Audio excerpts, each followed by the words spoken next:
I was a student in programs like SkillsUSA. And so I was an electrical wiring student and a radio broadcasting student for years. Re- Hello, and welcome back to another episode of Courage, Confidence, and Connections podcast. I am your host, Janice Debo. My guest today is Karmen Warner, and we have known each other several years now, I think, right, Carmen? All right. Through a lot of changes, through a lot of changes. And that's what life is about. But Carmen is here in the Northwest as well. We are on the same time zone. And as you're watching this, we are recording on a Friday, so you have to pardon us if we get kind of wild. It's not afternoon yet, though. Well, yeah, I guess it is here. So, all right, listeners, thank you for listening in and getting Carmen's story because she's got a fantastic story to tell. And I want you to take notes. Well, Carmen, give our audience a little bit of background on you, as in where you grew up and things like that. Sure, yeah. So my name is Karmen Warner. Um, I live here in Central Oregon, and we moved during the COVID pandemic there, and from Washington State. I was born and raised in Washington. Do not miss the rain, so have moved to Central Oregon to avoid that and have that drier climate. I was born and raised in Washington in a small town called Aberdeen, Washington, where I was a student in programs like SkillsUSA. And so I was an electrical wiring student and a radio broadcasting student for years, and really just found a passion for the organization through that. So much so that when I graduated high school, my senior year, I was a national officer for the student leadership side of this organization, and then came back and was a student leader trainer for, gosh, 10 years. Mm. Had our children, and I worked full time, but just did that as more of a volunteer efforts because I did truly love this organization. And then this position opened, and realized it was a great opportunity for me to kind of give back to an organization that gave so much to me. Mom of two and wife, and just love being outdoors, love the community we live in because we can do that most of the year, which is great. That is fantastic. So, you just said radio brought you were into broadcasting. What was the other one? Electrical construction wiring. Did you ever put that to work in your? Yeah, yeah. So my initial plan was to go, on become an electrician, and Oh, specifically in lineman work, and do be a journeyman lineman, and do that. But I did not do that. Obviously, here we are, and I don't regret it. I think it's one of those things where I love having the basic technical skills so that I have the technical skills grounded in academics. I know enough to get me by and to be able to run this organization, but I don't practice it every day, and I do not think I would be the best fit for that anymore. I think those cables at times weigh more than me that they're hauling on the highway. yeah, that's a scary profession. It is, yeah, yeah. I like the consistency and the safety of my position now for my family's sake. I was going to say, especially with kids. So, Yep, yeah. yep.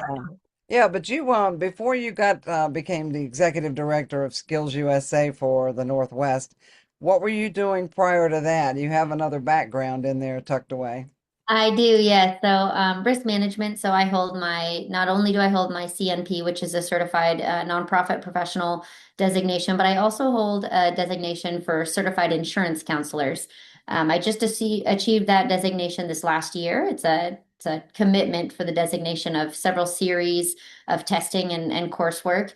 And prior to that, I have always been in the insurance industry post school, and I absolutely love that side. I still work in the insurance industry and love that part of my day every day.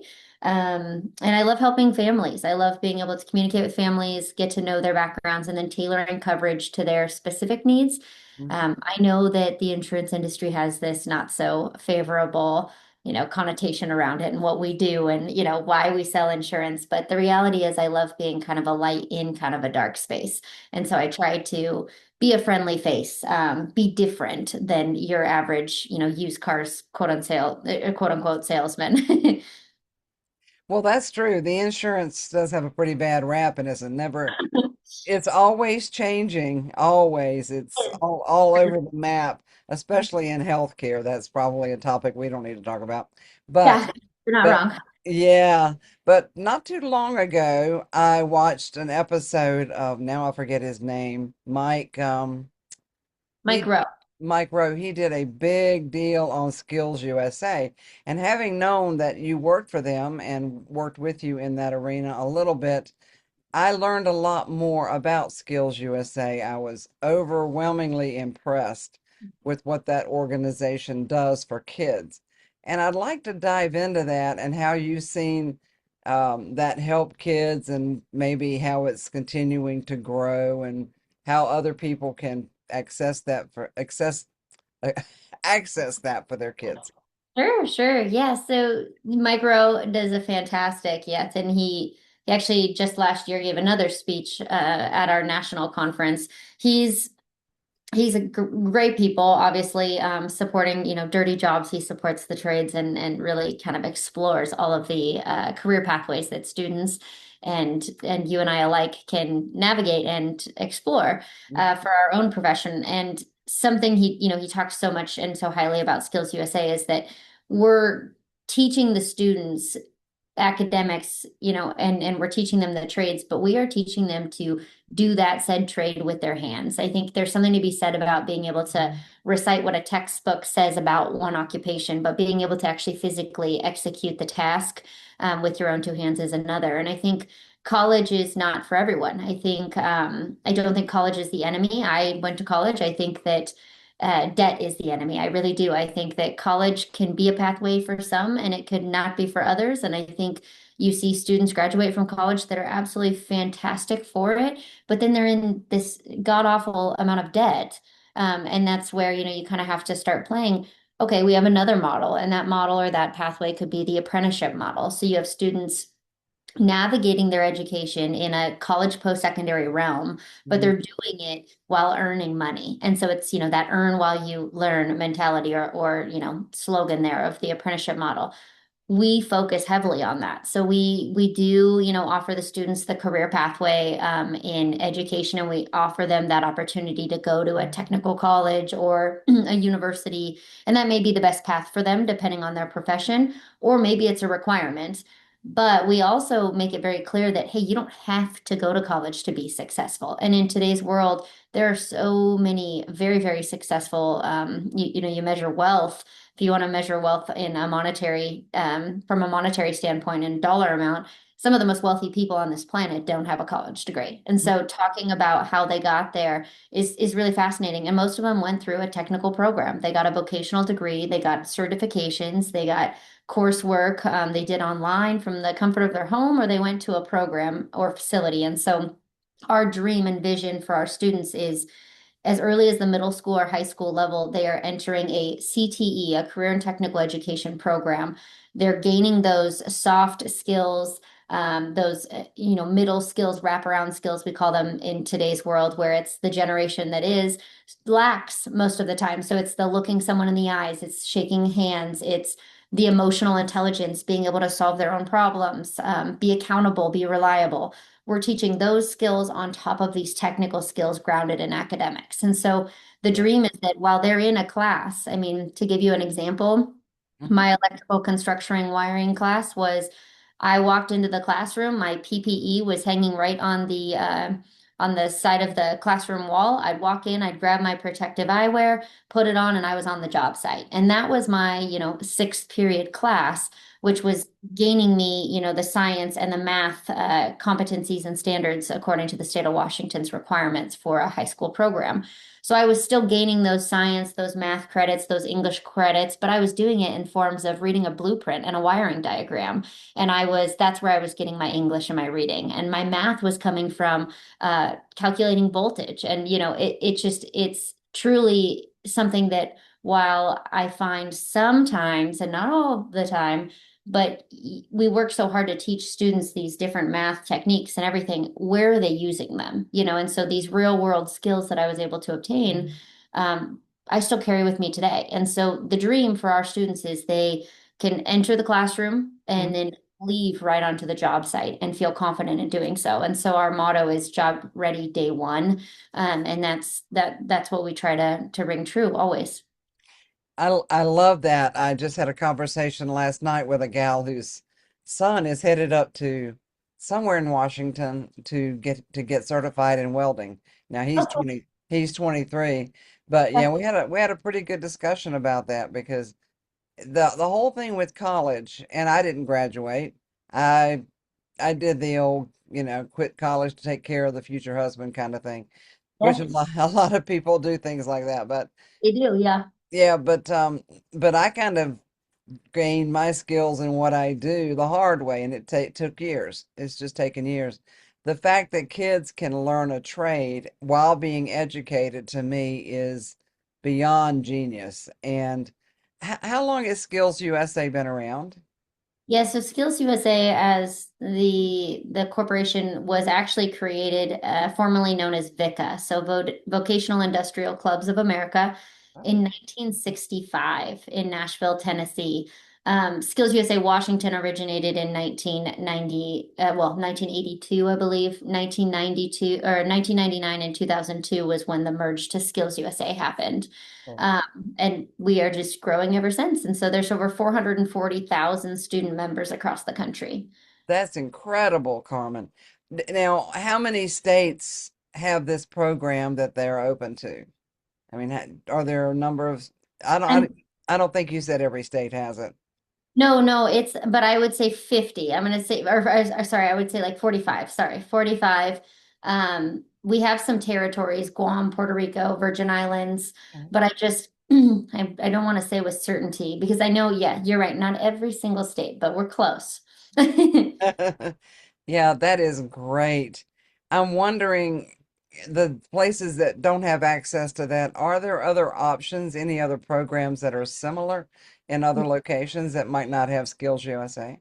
Yeah, most commonly they're following a pathway like an apprenticeship model or doing worksite learning or college in the high school. They're doing something like that. They just don't have a true organization that they're umbrellaing, if that's a word. Um, Happy Friday.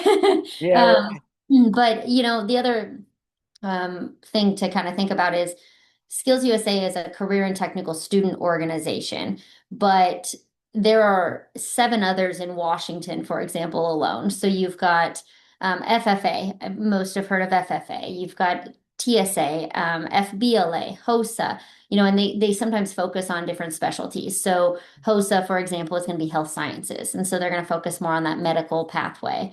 We have the medical side as one of our clusters that we represent, but if you're looking for a real special, unique pathway in health sciences, I'm probably going to refer you out to HOSA. So Okay. just because Skills USA isn't present doesn't mean not one of those isn't. Well, that's interesting. Speaking of what's available, let's talk about, you don't have to give me a full list because after watching that thing with Mike Rowe, this convention hall was filled, so I don't expect you to rattle them all off.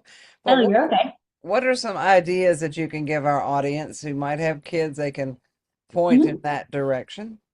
Yeah, so if you have students, we have 16 career clusters and over 130 pathways. So if your student, if you're a parent of or guardian of someone that is, apologies here, gosh. If you're watching a youth today and they're IT, savvy, or maybe they're video game driven and so they love playing video games. We have competitions and pathways in interactive video game development. You can be internet security. So we're talking cybersecurity, basic electronics, computer maintenance, computer programming.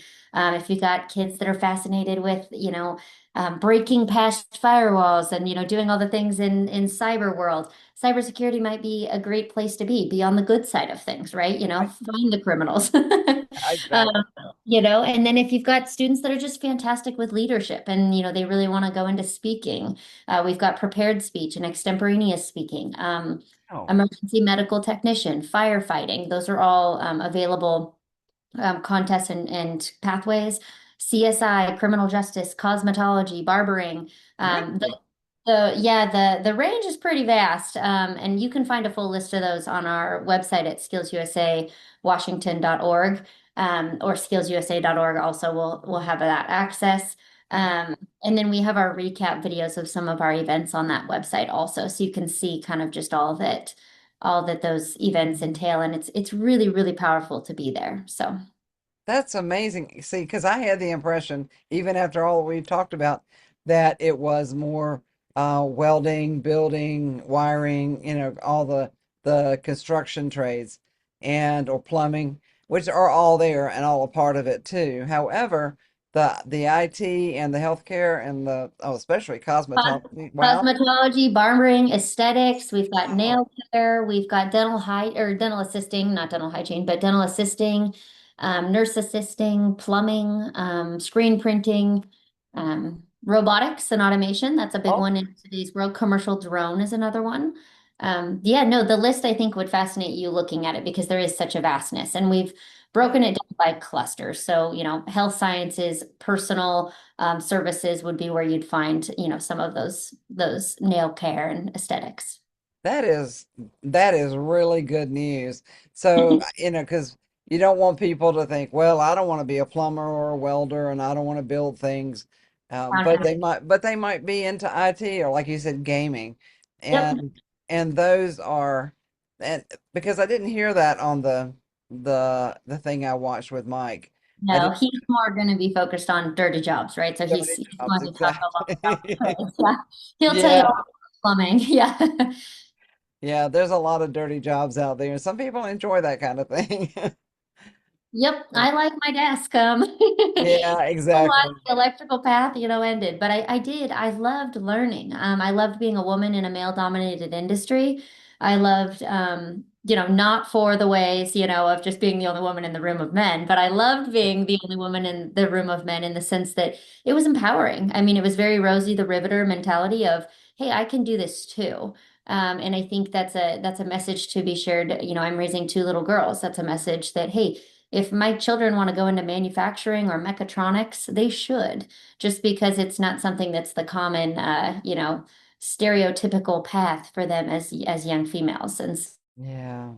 You would one of hope we'd be out of that you surely would hope, wouldn't you? mindset by now, but I got to tell you, I have watched a lot of shows and seen a lot of stuff, and even today, there's a lot of male dominated because they think that women can't, but maybe women have been told so much that they can't, they don't. Yep. And it's a sad, sad thing that has happened. But if you want to be a female plumber, go for it. If you want to be a female lineman like Carmen was headed for, go for it. I just because somebody else wouldn't. And there are men who are completely the opposite. They don't want anything to do with dirty jobs. So, Yeah, no, no, you're so right. They want to be barbers or, yeah. and we have a lot of barbering students that are men, most of them. And it's really fun to see. I think from a statistical standpoint, which is very fascinating, there's plenty of studies out there that women actually and female thrive in male-dominated industries, especially from an education standpoint. And the reason they do is they don't go into it with I'm a, tough, I know how to do this, I don't need any help. They go into it as, hey, I have no idea what I'm doing. Break this down for me and I'm taking notes. And then they go home and they practice or they really take the time to really understand what it is you're asking of them. And so when you talk about wiring or you talk about a circuit, my brain might think through it very, very differently than someone that is, a male that is navigated the same program. But they're both equally successful in many ways and many times. But I found like in my coursework, and I see women all the time, they thrive in that educational realm, and landscape because they do. They come in with a arms wide open and mind and eyes wide open, wanting to absorb and learn versus a hey, I already know how to do this. And then it's that friction that's stubborn. Yeah, absolutely. One of my clients is she's the owner of an excavation company, Oh, and she also goes out and does inspections on septic systems and stuff. And she is in definitely a male dominated profession. Now Yeah. she can operate equipment, but she does send her husband out to do the dirty work so she can do the other stuff. But she does all the office stuff. However, the things that she's told me, I said, you just went, you Yeah. know, wait, because she does some of that wire, has to learn a lot about the wiring, even though she hires electricians, she has to know that stuff. And it's phenomenal to me. I loved, and I've got a podcast, folks, if you're interested in meeting this gal. She's on my YouTube channel where this is, and her name is Tracy Kent, and she owns High Ridge Excavation. Okay. Yeah, fascinating interview. She had some of the highest views that I've had on my channel. Um, just talking about women in construction and women in careers like that. So that was a big topic. Yeah, the Jill of all trades, right? Instead of Jack of all trades. Yeah, exactly, exactly. Yeah, I think I'm glad our culture is starting a little bit of a shift because those of us who had parents that were living in the 50s and the 60s, boy, what a different climate, what a different world. Not wrong. And and we were, we those of us who had parents in those generations, we were still subject to believing that the woman belongs at home or this and that and the other. It's very subtle. You might not ever hear it directly, but it's a very subtle undertone that, you know, Yep. not, I hate to say barefoot and pregnant because, but Oh, but yeah, you're not wrong. I mean, we've come a long ways, but I mean, even now I get a lot of, "Oh my gosh, your husband's watching your kids while you're on this work trip." I'm like, "Yeah, he is. He also made them, like yeah, there is too. that's what it is, I don't know them any more than he does, So it's very interesting to hear some of that same, they're subtle. And let me tell you, no woman has ever said that to me. It's always a man saying that, Yeah, of oh, husband. It's like, yes, yes, sir. Yeah, God. So no, it's definitely, we can go on and on about that for sure. Definitely, yeah. But I love the program that you represent. And how are you getting the word out these days? Yeah, so we have tripled in size in the last couple of years. And so it is, I think, to be honest, I mean, yes, we are doing work to get the word out. We are doing advocacy at the state levels. We are doing m- social media and mailers and all of the things. But one of the things I'm noticing is just industry. We used to be kind of that best kept secret, and it's like, why are we a secret at all?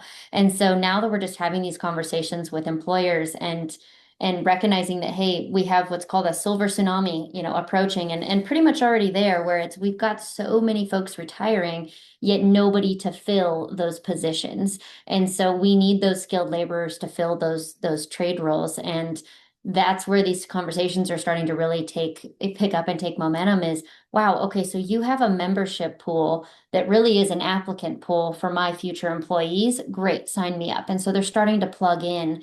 And now we have hundreds of industry professional plugging in at our different championships events and training programs where students are getting to interact with their future employees and getting picked right off that competition floor. That is fantastic. Now, do you directly go talk to the schools that, I mean, is that something that you do? Do you go to schools and introduce yourself and try to get them involved? Yeah, most of them are plugged in. Just again, it's that word of mouth of, okay, wait, what is Fort Vancouver doing that VSAA isn't, and what is Heritage doing? And it just slowly starts, just expanding. And so I mean, truthfully, a lot of it has been just giving me a call saying, hey, I want in. What is this? I want in, I want in. And so, fortunately, in most states, CTSO involvement is recommended or even required in some states like California. In Washington, it's not required, but we do require that they affiliate with some sort of organization or to meet a set of skills. So they call them 21st century skills. And this organization meets that criteria for them. And so it's a lovely option that they already are going to have to make one way or another. They've just chosen to make us the option, which is beautiful. So it's a nice, we fulfill a need, that they are going to have to be required to fill. And it works out. It's a great partnership. It's a win-win for all. Yeah, that is great. And I never heard the term silver tsunami, but it's coming. It's definitely coming. There's some things that you can do till you're 100. There are other things, man, you don't want to be doing the plumbing thing and the wiring thing until you're 80 or 90 years old. That's just not going to happen. Your fingers don't work the same. Yeah. But And I'd love to say that, we're all retiring at 60, 65, like we used to, but that's not the case. And so we do see a lot of folks working till 70s, 80s. Unfortunately, financially, it's a hard world to live in. So to be able to retire is a true blessing, quite frankly. So we do see, folks working later, but that doesn't mean they're still not going to retire or potentially not be able to work any longer. And so we still have to plan for that future. And I think that's where these employers are starting to really realize, wow, I have a lot of 50 years of age and older. I don't have anyone in that 20, 30-year-old range, demographic speaking, that is hired, or that is working for me. And eventually that'll bite them. yeah, it will. It will. And having these kids come along, I love the apprenticeship approach. Oh, do you have anything like, I mean, do they offer radio broadcasting and training in the area of DJs and stuff like that? We do, yeah. So a lot of our audio broadcasting students or video news production or video production students will end up going into something along entertainment lines like that. So yeah, it's a great start. I mean, I know when I was in audio production, you learn how to do a PSA, you learn how to properly record, be an engineer, be on air entertainment, similar to podcasts. We would run podcasts, we'd run a low powered radio station. So every day when we'd arrive in class, we were on air. So it was write your scripts, right? Make sure you had your music transitions, your music beds. You've got your scripting, your DJ, your sidekick, and your lead engineer, and you would work through a full radio segment and show. We called it the morning show in Aberdeen, Washington, and the whole community could listen to, Carmen airs at the time on air. And so it was cute. I mean, it's just one of those things, and they still do it today. It's KAHS, The Cause, which is a low power radio station in Aberdeen, Washington. And those are our Skills USA students doing it every morning. Oh, wow, that's great. I've got a good friend who's also got three podcasts on my channel. His DJ call sign is DJ Sizzle. And he does mobile DJs, but he does other stuff too. And Love that. I'm gonna connect you with him Yeah. to have a chat because he'll be fascinated by this. I guarantee, because I've told him many times when we've talked and interviewed, I'm like, have you thought about training other people, other kids? You know, Yeah. and it's just such a fun thing. I mean, he's really, really good. And if somebody's into music and that kind of thing, what an exciting career they could step into and learn from the pros. And that's exactly, most of our programs are ran by industry so that they can interact with folks that are doing exactly what they want to do one day, right? And Yeah, then the industry gets to interact with students that want to do what they do one day. And so it's really that win-win. exactly.